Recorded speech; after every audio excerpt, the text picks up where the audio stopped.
So want to become good at this, want to spend an hour or two a day, want to target, and by the way, please write this down. My minimum target for you is about 100 points a week. So 100 points a week is where we start beginners off as the initial trading target. So if you're hitting 100 points a week and you're trading at about $10 a point, you're making $1,000 a week. It's not massive money to start with, but I still consider $1,000 a week is still pretty good money. Would you guys agree with that, yes or no? And then from there we build. I run trading floors in Johannesburg, in London, in Sydney, in the US. I can tell you now, in current market conditions, which for all other reasons are hectic, for currency trading, they are incredible, absolutely incredible. We have traders on our trading floors now with their trading targets move from 400 to 1,200 pips in these market conditions. That means you've got 24 and 25-year-old guys who started trading 2 years ago looking to make between 10 and 25,000 pounds a week. They wouldn't be doing that in any other kind of job. And all they're doing is executing on the very same trading strategies I took from the trading floors I used to work on when I was a similar age. So let's jump into why do we trade foreign exchange. First of all, let me tell you this. Currency trading is what millionaire traders do. And the reason for that is it's the most liquid market in the world. This market is $4 trillion US a day. What does that mean to you? Well, I'll tell you what it means to you. If you're somebody who wants to get rich in an asset class, you want to pick an asset class that does not get more expensive the bigger you get.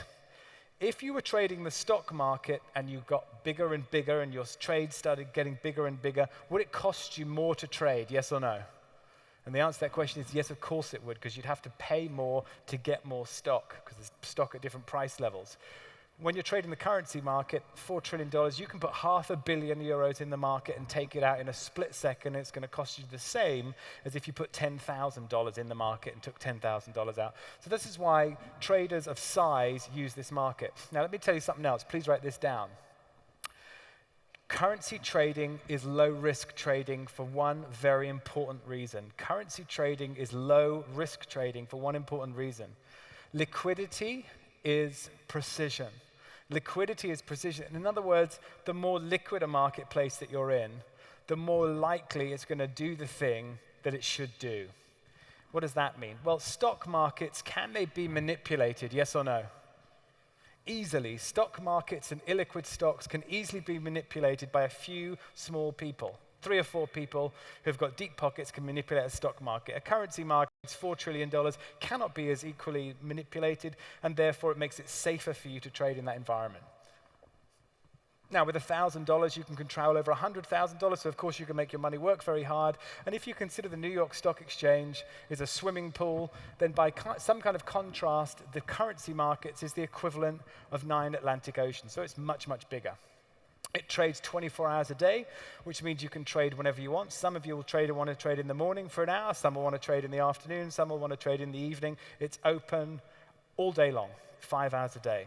The problem with the stock market is it closes during the day. And if a market closes during the day, that creates risk. Think of it like this. If I can just jump to the video screen, to the pad over here, what happens when you're holding stocks? Here's your biggest problem if you trade stocks. Here it's Monday, here's Tuesday, here's Wednesday, here's Thursday, and here's Friday.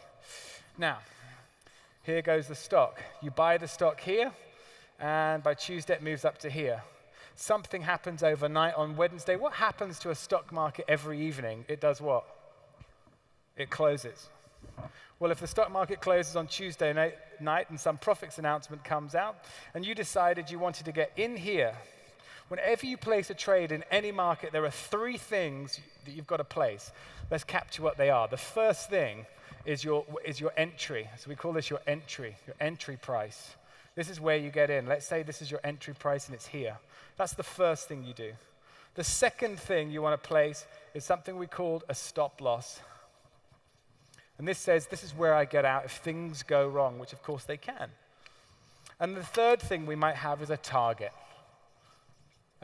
price. This is the profit we're looking to make. And let's say it's up here somewhere. Well, everything's going well. You bought here on Monday. It's looking good. By Tuesday, it's up a little bit. And then something happens on Wednesday, early in the morning, a big profits announcement, or something happens abroad, and the market's closed. But when the market opens up, the market is now down here on Wednesday morning. The market has jumped from here all the way down to here. Scurriedly, you jump onto the phone, you phone your broker, and you say, what's going on? And the broker says, oh, I don't know, there's something happened overnight, the stock's trading a lot lower. And you say, yeah, but my stop loss was in here at 94.50. I want to get out at 94.50. I got in at 95. I want out at 94.50. And the broker says, yeah, I'm afraid the stock right now is down here at 9100. And you say, yeah, I understand that it's at 9100, but I put my stop loss in at 94.50. I want to come out at 94.50. I came out at 94.50, didn't I? What does the stockbroker say? No. So we say, no, it's at 9100 now, so what do you want to do? He said, well, I wanted to come out at 94.50 where I said I wanted to come out. He said, yeah, I know, but stuff happened overnight. It's now at 9100. What do you want to do? And you say, he goes, well, actually, so now it's moved down to 90.99. What do you want to do now? And of course, you say, get me out, and you take the loss. And this happens when you're a stock trader all the time. It's called gapping. Gapping. And if you've ever traded stocks before, particularly in Australia, because it's more of an illiquid market here than anywhere else, it's a nightmare. This can be a big nightmare. This doesn't happen so much in the currency markets because the currency markets are always open overnight. If something was to happen overnight, it would trade through where your stop loss was and take you out so you retain your profit. Does that make sense, everybody? Yes or no? So that's one of the reasons we use currency. If we can jump back to the PowerPoint, that's one of the reasons we use currency as a tool, because it means there's less risk out there for us. Now, let's look at some essential things here.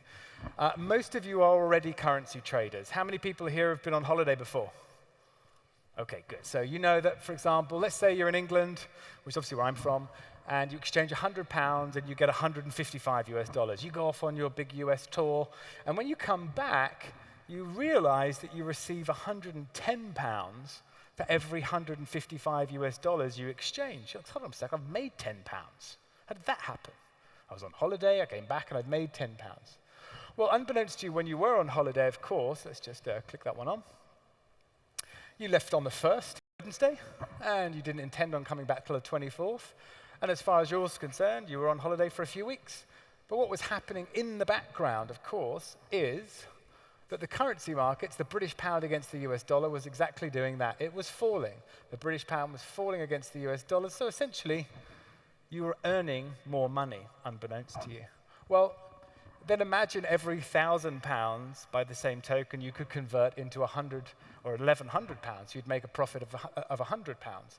Well, imagine every £10,000 you could convert into 11,000 pounds. You'd make a profit of 1,000 pounds. And this is specifically what foreign exchange, Forex traders, this is what we do. It's purely the process of buying and selling money. But instead of waiting sort of 20 or 24 days to get the profit, we do it within minutes, or we do it within hours. And in this market, under these market conditions, with the leverage and the way we can manage the risk, the income can be fantastic. Now, what else drives the market? Well, of course, fear and greed drives the market. I'm just going to play you a video now, and this kind of tells you what's happening. And then I'm going to show you a strategy right here now in this seminar that if you're fast with a pen and paper, you can use straight away next week, and it'll make you between 100 and 180 points a week. That's $1,000 to $1,800 a week. Would you guys be interested in learning that? Yes or no? Yeah, okay, cool. Now, you're going to be fast with the pens because I'm going to give you all the rules. Fear in Forex trading is your greatest friend. Fear is your greatest friend. All the money in the currency markets is made out of fear. That's where the big cash is.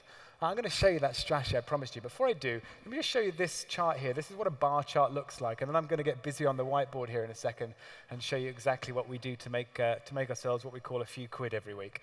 So on the left-hand side, you're seeing a green bar. And notice there are 4 elements to the bar. There's a high and the low. And then the left-hand handle is where the market opens, and the right-hand handle is where it closes. Can everybody see that, folks? Yes or no? Yeah.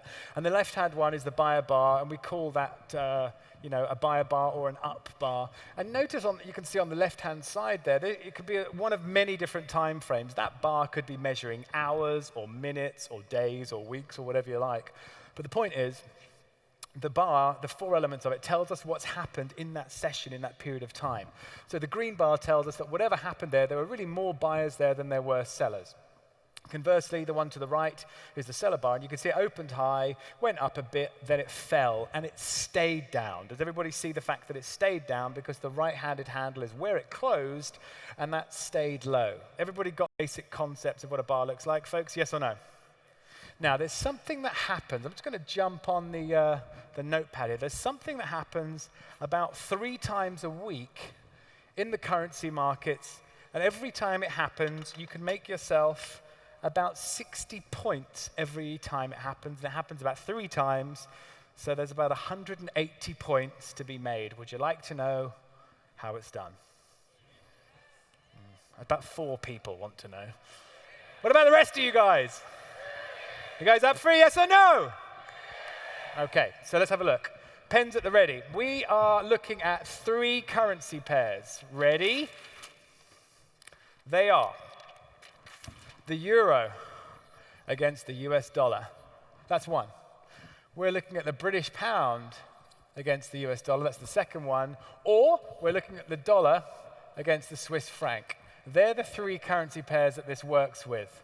Now, we're looking at this at about between 5 o'clock in the morning, Greenwich Mean Time, so this is London, between 5 o'clock in the morning and about 9 o'clock in the morning. So that block of 4 hours from 5 in the morning till about 9, this is where all the money's made.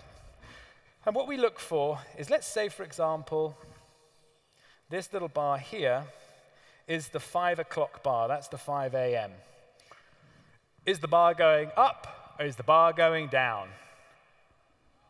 It's going up, isn't it? It opens here, and it goes up, and it closes here. That's 5 o'clock. Then let's say 6 o'clock looks pretty much like this. This is the 6 a.m. bar, does that. Let's say 7 does that, and that's going up a bit too. So, and let's say the currency we're looking at is the euro here against the US dollar, the euro against the US dollar. Now, one would consider it's early morning, it's the European session, the market's up a little bit, and 7 o'clock it's gone up, and it's come back down. Now, how many people here would consider the market is just going up? That's what's happening. Quick show of hands. How many people here think the market's going down? 1 or 2 people. How many people here don't know? Good, okay. So this is what we're looking for. You just watched a video. Did you see the video, the part of the video, the Americano in the 10-gallon hat? And he was saying that fear overrides all rational thinking. Do you guys remember that part? Write this down. Fear overrides all rational thinking. This is an amazing thing if you want to make money. Because people in their million loads do things irrationally practically every single day. And if you know what they're doing, you can monetize it very quickly. So we look for this. What's happening here, if I could just zoom on that bit there, that's perfect. Now this means the market opened here, it went up, which to all intents and purposes would mean the market is rallying, it's moving upwards. But something else happened. It then came all the way back. Do you remember in the video when the herd was moving in one direction, the herd changed direction, yes or no? This is the changing of direction intra-bar. Each of these bars is 1 hour long. It's 5 o'clock, 6 o'clock, 7 o'clock. This goes up and then it falls. And now it's here and it's closed here. It's still an up bar because it's higher than where it opened, so it still makes it an up bar. And to the uninitiated, it looks like things are still moving up. This is not the case. Things are not moving up now. Here is fear in the bar. It went up and it fell all the way down, leaving a long tail on the bar. The next thing that happens for us is we draw a line underneath the bottom of that bar. And then when the 8 o'clock bar opens, we expect this to happen. And if this happens, remember I said to you we do 3 things, 3 orders. What did we say? The first one was called a what? Entry. Do you remember that? What was the second one called? Stop loss. Brilliant. So we had the entry, so we would enter here, entry. We're going to put a stop loss up here. Stop loss is up here. And then we are going to sell this market. And we are going to expect it to do this. And we're going to sell it, and we're going to take 60 points. 60 points. And when we get to 60 points, we are going to take the trade off the table. Now, when this happens in the currency markets, don't forget the currency markets run hundreds of points every day. And generally speaking, and from trading this position live, this normally runs 100 to maybe 150 points. Do we look for the 100 or the 150 points, folks? Yes or no? Absolutely not. We go for the 60. We take the quick 60 points. We sell the market here, which means we short it, which means we are betting on them, if you like, we're betting on the market falling. And if it breaks through here, there's a very, very high chance it will fall quite a long way, and we'll take the 60 points off the table. We limit our risk to here. This is where we place our stop loss, and we'll do this between 3 and 4 times a week. And that, in short order, is how you make 180 points a week. You guys up for that, yes or no? Useful strategy? Please write that down. Now, there's a couple of other things we need to know to make that happen, so I'm going to go through those as we get into the session here. But that is called the high test euro. It happens on the British pound against the US dollar, it happens on the euro against the US dollar, and it happens on the dollar against the Swiss franc. And the reason that happens is there's offset balancing happening between those major currencies that happens in the early European session to kind of ratify what happened the day before. And so as traders, we do not sit there for 8 hours a day, scratching our head, waiting for an opportunity to present themselves. I personally don't believe that's the way to make money. There's a few things some of the best proprietary traders in the world do, and that is they look for certain signals, and they know, most importantly, when those signals are going to occur. And when those signals do occur, they simply put those trades on and take the money, and then they walk away. Does that make sense? I personally believe anyone in this room could do this at any time. I think the key to making money trading is to make sure that you marry up your time frame availability with what works well then. Does that make sense? When I have traders, when people come and train with us, whether it's in Australia here or South Africa or in London, wherever you are in the world, we train you and then we sit with you with a trader and we go, okay, Bob, when are you free? And Bob goes, what? Well, how much money do you want to make, Bob? Bob says, well, I want to make $10,000 a month. I go, Bob, how much money you got to start with? And we figure, he says, well, I got this amount. Great, when are you free? And he says, well, I can be free whenever. I said, no, Bob. If you can be when you're free whenever, Bob will never be free at the right time. Does that make sense? So we figure out when Bob's free. Bob says, well, I've got to run the kids to school at 7 in the morning, 8 in the morning. That's my job. But after that, I'm available at 4 in the afternoon and 9 o'clock at night. Well, there's something that happens at 4 o'clock in the something that happens at 4:30 in the afternoon every single day. And if Bob's around at that time, would it make sense for Bob to then put that trade on and manage that? Yes or no? It makes no sense for Bob just to pop on there at 10 o'clock in the day when there's nothing really happening and hope he's going to scratch his head and make some money trading. So this is all about knowing what to do and most importantly when to do it. If I could just jump to the next slide. Okay. So for example, the game here is all about pips, collecting points. In the trading world, in the foreign exchange trading world, we look at 4 decimal places. So you look at the British pound against the US dollar, it's 155.70. The real important bit here is the 70. That's the bit we care about. So if you imagine the British pound, we bought it at 155.70. We'd really look to sell it at 155.90, let's say. And if we did that, how many pips have we made?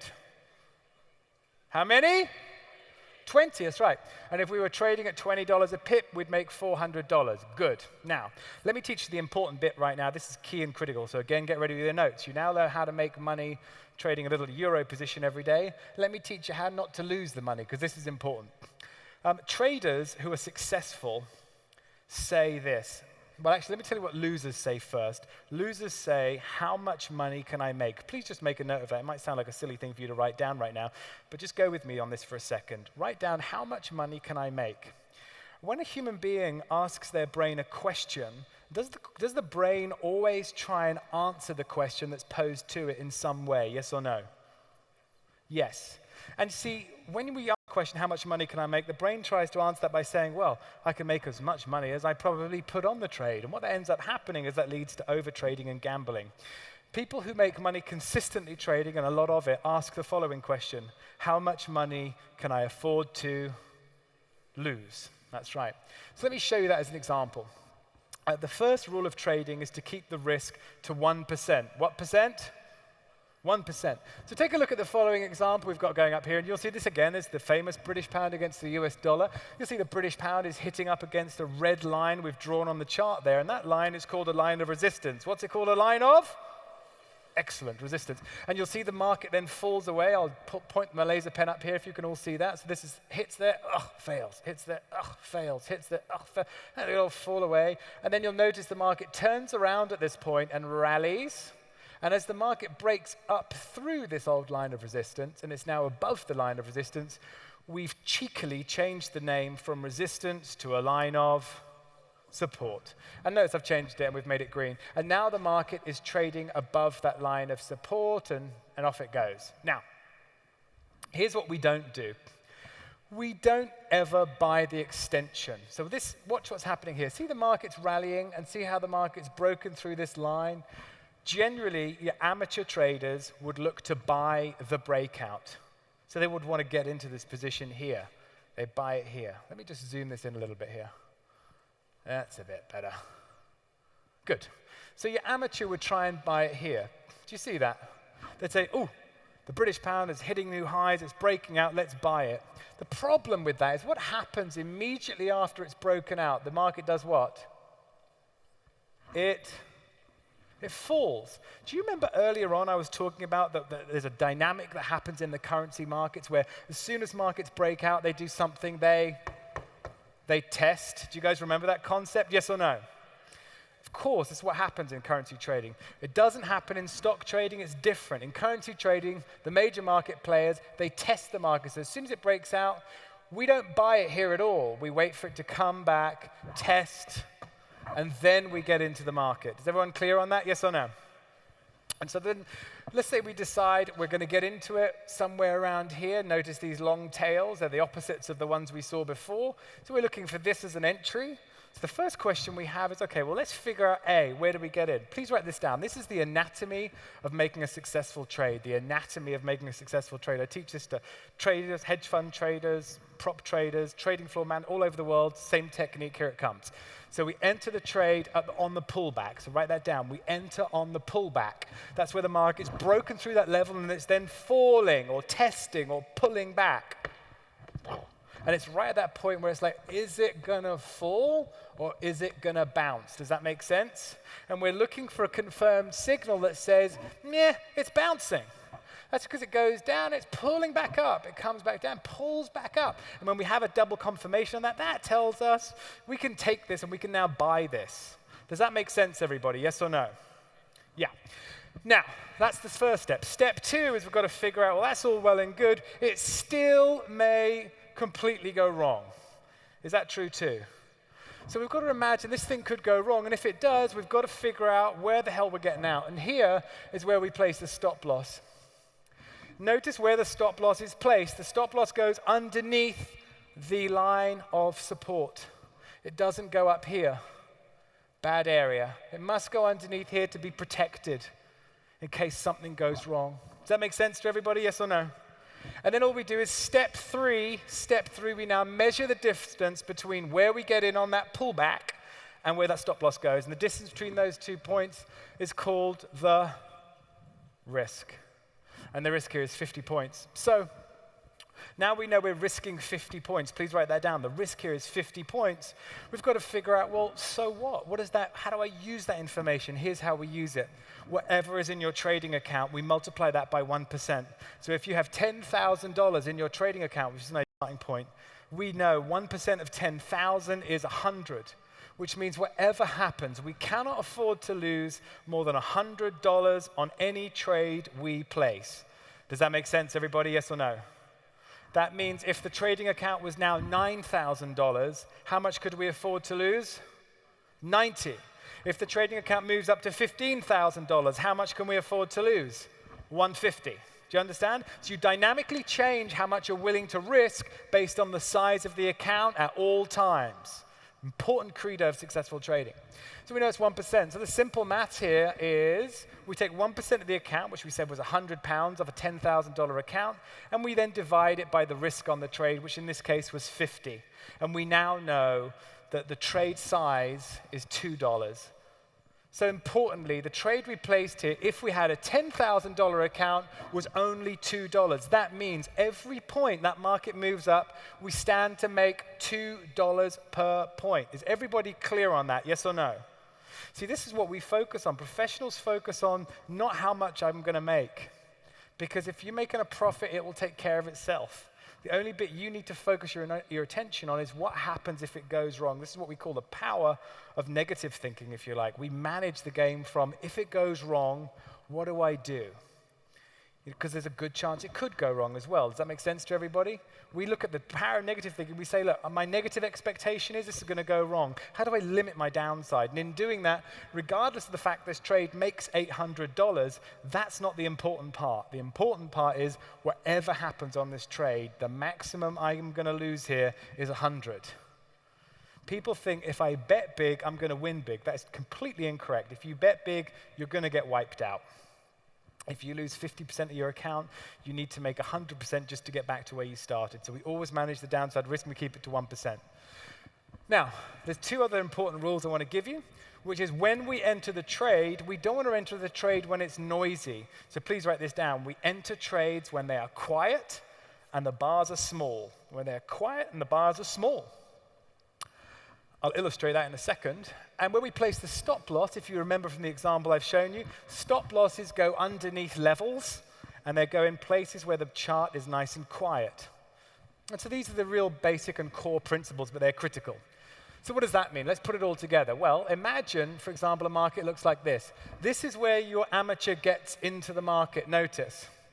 Why? Well, if you look at the bottom here, this is where it's boring and it's quiet and nothing much is happening, so people are uninspired to get in. But all of a sudden, the market starts to move up, and people say, it's up 20 cents. Then they say, it's up 30 cents. We better get in. The reason they're getting in is because they're being driven by two important emotional forces. These are, write these down, excitement, excitement, and social proof. Excitement and social proof. These will drag human beings into trades because they don't like the concept of missing out. Nobody wants to miss out. Nobody wants to miss the boat. Everybody wants to make sure they're there capturing the profit. So what's happening is they're excited and they're getting pulled in. Now what happens? Well, then the market side tracks along. What do you think is going to happen next? It's going to fall, and this is what happens. And of course, the painful exit happens around here. This happens every single day across markets all over the world. Now, let's just think about what's happening here. What if the market is $4 trillion in size? What is causing it to move up? Is it big players or is it little players? It's big players, isn't it? Big players are causing that market to move up. Who is trying to get out of the position here? Where these guys are getting in, who is trying to exit at this point? It's the big guys. The big guys got in down here when it was quiet, and the big guys are trying to get out up here. It's the little guys who have got excited by what the big guys are doing that effectively are trading against them. And when that happens, they lose out. Does that make sense? So let me just recap quickly, because I want to make sure you guys have got some really good notes here. First of all, we said the maximum amount you should risk on a trade percentage. 1, excellent. We said if you enter the trade, the buyers on the chart should be big or small? Small. And we said the stop loss should go in a place on the chart which is noisy or quiet? Quiet. Good. And we also said, when we get into a trade, we're waiting for a pullback, a bounce, rather than getting in on an extension or some excitement. Does that make sense to everybody so far? Yes or no? Are you making some good notes? Is it useful so far? Okay, I'm good. Then the jet lag's worth it. Right. Fair enough. The question I have is, will you actually do this?